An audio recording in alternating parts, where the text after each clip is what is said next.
नमस्कार मुख्यमंत्री साहेब. मी आता सध्या नाही, खरोखर अक्षरशः मी वांद्रा पूर्व येथील शासकीय भूखंडावरील जो भ्रष्टाचार झालाय ना, त्याच्या विरोधात मी कित्येक वर्ष लढतोय आणि त्याच्याच संदर्भातील मी सदर व्हिडिओ तुम्हाला पोस्ट करत असतो. का तर तुम्ही चौकशी करावी, कारण इथला जो सार्वजनिक बांधकाम विभाग म्हणजे सार्वजनिक भ्रष्टाचार विभाग जे इथे ठेवलाय तुम्ही, त्यांनी तर पूर्वीपासून मोठे पराक्रम केले आहेत, खूप मोठे पराक्रम केले. अक्षरशः लुटून खाल्लाय शासनाला त्या लोकांनी. निधी आला, निधीच्या कामात थुकपट्टीची कामं करून करोडोचा निधी 10 अभियंता, कार्यकारी अभियंता यांनी अक्षरशः खाल्ला. खरा घाणेरडा कारभार इथल्या स्थानिक सार्वजनिक बांधकाम विभागाचा आहे. आधी होता आणि आताही आहे.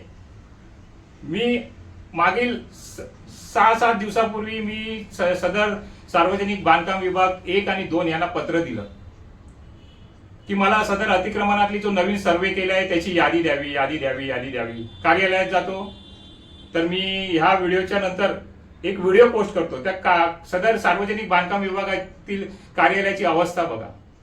एकही माणूस नसतो. मध्येही गेलो त्यावेळेला एक शिपाई होता. सदर अधिकारी दालनात असून सुद्धा मला खोटं बोलला की सदर अधिकारी नाही आहेत कोण. ज्यावेळेला मला कळलं की अधिकारी एक बसलाय, सदर तीच व्यक्ती मला अतिक्रमणाची यादी देणार होती, सर्वे केलेली. पण हे असेच रहिवाशांना टाळाटाळ. साहेब साईटवर गेलेत, साहेब मीटिंगला गेलेत. आताचा हा व्हिडिओ बघा, मी जो आता ह्याच्या सोबत या व्हिडिओ सोबत जोडतोय ना, तो लंच टाइम 1 ते 2 असतो. मी गेलोय 2:45 वाजता, म्हणजे लंच टाइम संपल्यानंतर कमीत कमी 1.5 तासाने. त्या कार्यालयात बघा एकही माणूस नाहीये. ही आहे तुमच्या प्रशासनाची अवस्था. नागरिकांसाठी कोणी नसतं प्रशासनात. फक्त या कंत्राटदार, अतिक्रमण धारक यांच्यासाठी बरोबर तुम्ही प्रशासन पायघड्या घालतं. त्यांना दालनात बरोबर बसून तासन तास गप्पा मारत बसतात, मेजवान्या खात असतात. पण जेव्हा रहिवासी किंवा सामान्य जनता जेव्हा जाते ह्या अधिकाऱ्यांकडे, तेव्हा त्यांना अशी उडवाडवीची उत्तरं दिली जातात. आज कम्प्युटर बंद आहे, आज साहेब नाही आहेत, तुम्ही उद्या या, परवा या. आता तर मला त्या कार्यालयात असं सांगितलं गेलं की डायरेक्ट पुढच्या आठवड्यात या. काय हा कारभार आहे मुख्यमंत्री साहेब? म्हणून तर अवस्था आज ही अशी झाली आहे. अक्षरशः शासनाचे भूखंड लुटतात आहेत. दुसरा मुद्दा, मी वांद्रे पूर्व शासकीय वसाहतीत जी शासकीय सदनिक आहेत ते मंत्रालयातील प्रशासनालाही माहिती आहे. मी स्वतः यादी देऊन एकदा रेड मारून घेतलेली. त्यात असंख्य अशासकीय कर्मचारी, असंख्य अशासकीय रहिवासी त्यात आढळले. फौजदारी गुन्हे दाखल केले. पण त्यानंतरही निर्लज्जसारखे पुन्हाही अशासकीय रहिवासी या लोकांनी ठेवले. मी मुख्यमंत्री साहेब आणि सचिव मनीषा म्हैसकर मॅडम यांना हा प्रश्न विचारतो. जर आमच्या शासकीय कर्मचाऱ्यांकडनं तुम्ही 20-20 हजार रुपये भाडे घेतात, आमचे लाईट मीटर अधिकृत असतात, मग ह्यांना अशासकीय लोकांना हे इकडचे अधिकारी कुठल्या तत्वावरती ठेवतात? त्यांच्याकडनं भाडं कोण घेतं, किती घेतं, ह्याची जरा चौकशी करा.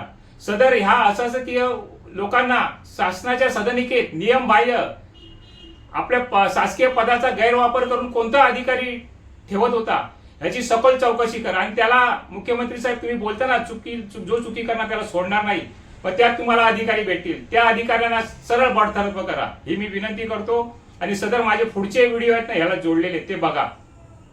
अजून एक मुद्दा, आम्हाला रहिवाशांना कोर्टाचा धाक दाखवून उच्च न्यायालयाला भूखंड देण्यात आलाय म्हणून ती जागा रिक्त करण्यासाठी आम्हाला अक्षरशः रहिवाशांना PWDने म्हणजे सार्वजनिक भ्रष्टाचार विभाग, आता सर मी हेच बोलतो, त्या विभागाने अक्षरशः रहिवाशांना गुराढोरासारखं कोंबून ठेवलं, नेऊन तिकडे खुराड्यात.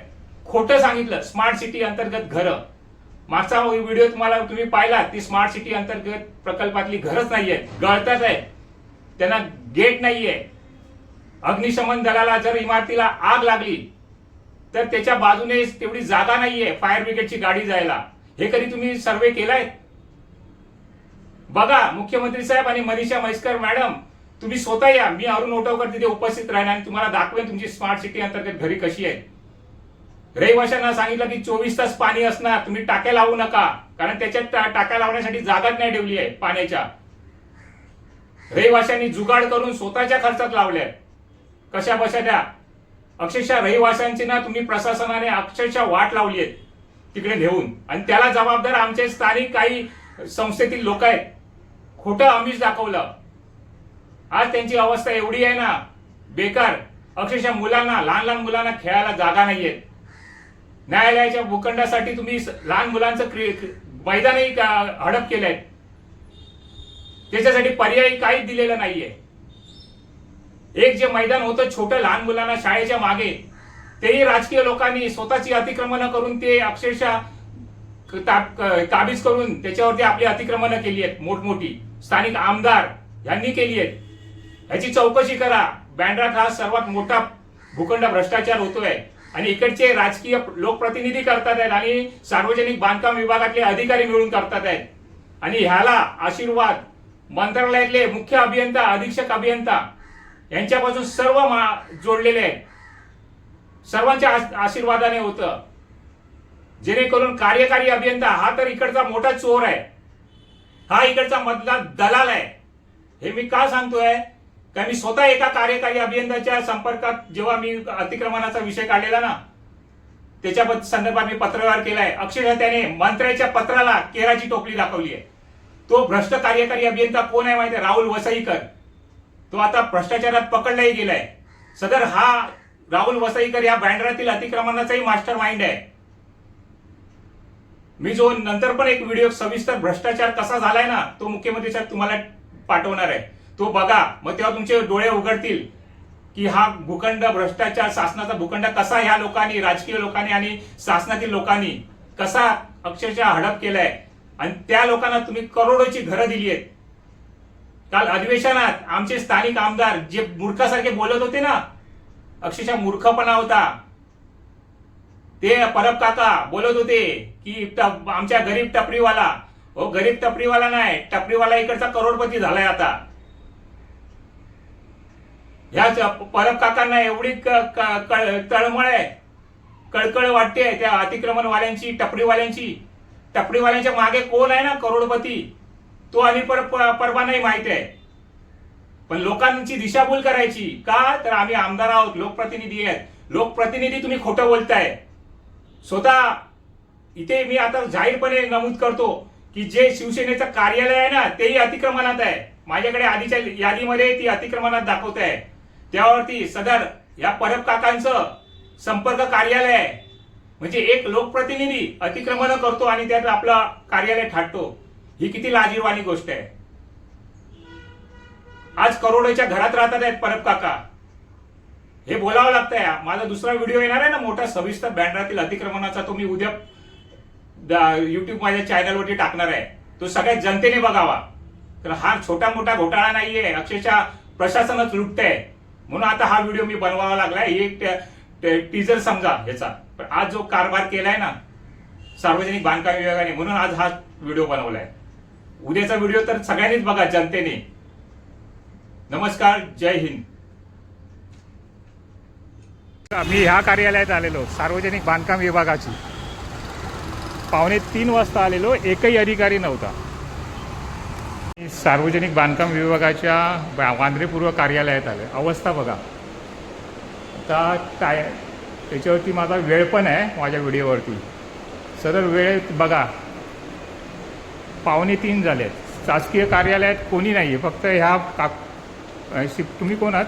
शिपाई ना? हां, शिपाई आहे फक्त. बाकीचं कार्यालयात एकही कोणी नाही आहे, सगळं रिकामी आहे.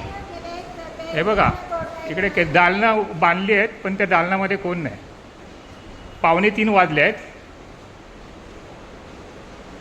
जेवायला गेले म्हणून सांगतात आहेत. इकडे आहेत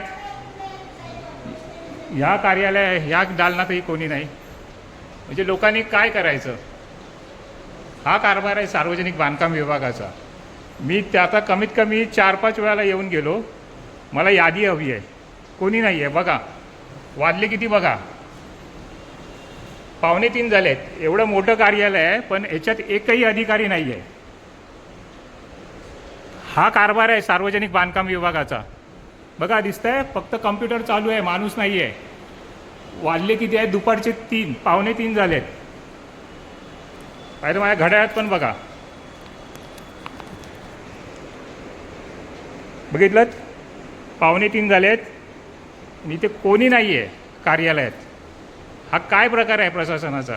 कोणी नाही. साधा इथे एंट्रीला पण कोणी नाही आहे. आता त्या होत्या त्या पण शिपाई इथनं गेल्यात पळून. हा वांद्रे पूर्व येथील शासकीय कार्यालयातील हा कारभार बघा. जेवणाची वेळ काय असते शासनाची? 1 ते 2 असते. दालनात एकही माणूस नाही. मुख्यमंत्री साहेब हा बघा, मनीषा म्हैसकर मॅडम हा बघा तुमचा PWDचा कारभार. कोणी नाही आहे दालनात. कसली लोकांना तुम्ही सेवा देणार? पगार घेतात फक्त. कुठे रे सर्व? म्हणजे अतिक्रमण तुम्ही पत्र पाठवली असणार ना, त्यांना नोटीस पाठवली असणार जशी आम्हाला पाठवतात तशी. नाही, त्यांची जेव्हा लॉटरी केली ना आम्ही ज्या दिवशी नाही लॉटरी केली आहे पण त्यांना खाली करायचं ना. आमच्याकडनं भूखंड खाली करायला लावता ना. ही माहिती मला आहे तरी बघा. हां ज्या दिवशी लॉटरी झाली त्यांनी अग्रीमेंट किंवा कायदा घेतला त्या दिवशी त्याच्यानंतर आम्ही 8 दिवसात तुम्ही दुकानं खाली करून आम्हाला द्या, म्हणजे तुमचं नुकसान न होतं हे करते काढून मी असं सांगितलं आम्ही 8 दिवसात. हां. मग आता किती दिवस झाले? तारीख काय होती ती? त्याची तारीख आता शेवटची घेतली होती ज्या दिवशी झाली असेल. मग आता त्याच्यात आता कमीत कमी 8 दिवसाने 8 दिवसानंतर आता कमीत कमी 2-3 महिने झालेत. 4 जण राहिलेत त्याच्यातले. मग त्यांना त्यांच्यावरती कारवाई का नाही केली आहे तुम्ही? फौजदारी किंवा अशी करणं गरजेचं आहे. नाही तशी गरज तसं नाही, खाली करणारच आहेत ते. त्यांनी दिलेलं आम्हाला सांगितलं करणार नाही. त्यांनी पुन्हा दुकानं आतमध्ये चालू केली आहेत म्हणून मी बोललो, कारण मी आज व्हिडिओ काढला आजच्या डेटचा. आणि तर मी सार्वजनिक बांधकाम विभागाच्या कार्यालयातनं आता इकडे आलो आहे. त्यांनी सांगितलं की 8 दिवसाची त्यांना मुदत दिली होती. तर बघा इथे ही काही अतिक्रमणधारकांनी अतिक्रमणं काढली आहेत, खरोखर काढली आहेत. पण ती पण काढताना नुकसान बघा आमच्या इमारतींचं काय केलं आहे ते.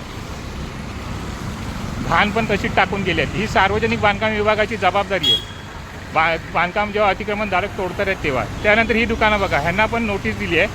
ह्यांना बोललं आहे की 8 दिवसात खाली करायचं. हे बिंदास धंदे करतात आहेत. ही बघा ही अतिक्रमणं कोण? अतिक्रमणधारकांची काय अतिक्रमणधारक जावई आहेत शासनाचे. ह्यांनी का नाही खाली केली? ह्यांना पण 8 दिवसाची नोटीस दिली होती. मग का नाही खाली केली त्या लोकांनी? आम्हाला शासकीय रहिवाशांना मानगुटीवर मनीषा म्हैसकर मॅडम काढतात आहेत बाहेर घराच्या. ह्या अतिक्रमणधारकांना का नाही काढत आहेत? हे बघा तिथे पण आहे अजून दुकान. हा कुठला सार्वजनिक बांधकाम विभाग आणि प्रशासनाचा कारभार आहे? आम्हाला रहिवाशांना धाक दाखवतात सार्वजनिक बांधकाम विभाग, लगेच त्वरित खाली करा. आणि ह्यांना आता 8 दिवसाची नोटीस दिली होती. आज जून महिना संपला, जुलै महिना चालू झाला तरी अजून त्या लोकांनी हे केलं आहे. हे जावई आहेत तुमचे शासनाचे. मोफत देत आहे ना घरं त्यांना.